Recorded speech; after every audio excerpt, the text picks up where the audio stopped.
Nearly 2,000 times a day, every day, someone in this country is rushed to a hospital for a drug-related poisoning. They are victims of a drug epidemic unlike any other before in this country, and a new study is adding up its staggering costs.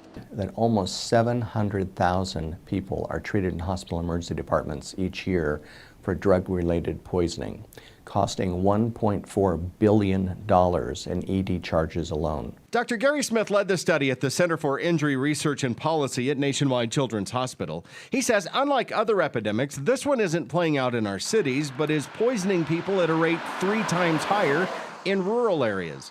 Misuse of prescription drugs by adults is the main cause of the epidemic, but Smith, who was also a professor of pediatrics at Ohio State University, says children are at risk too. Children 5 years and younger was the age group that had the highest visit rate to the emergency department for unintentional drug poisoning.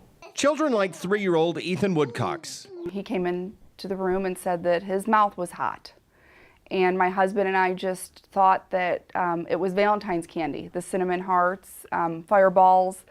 What actually happened was Ethan climbed up this bookshelf and ate a handful of his brother's prescription medicine, a scene that is more common as more prescriptions than ever are written. From 1997 to 2005, sales of painkillers made with oxycodone shot up nearly 600%.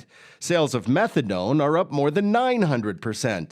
And after a scare with her child, Lisa Woodcox has made some drastic changes. We now have a lockbox and a key. The key is kept in a separate place from the lockbox, and all the prescription medications are kept inside the lockbox. Good advice considering how common these drugs are and how easy they are to get. At Nationwide Children's Hospital, this is Clark Powell reporting.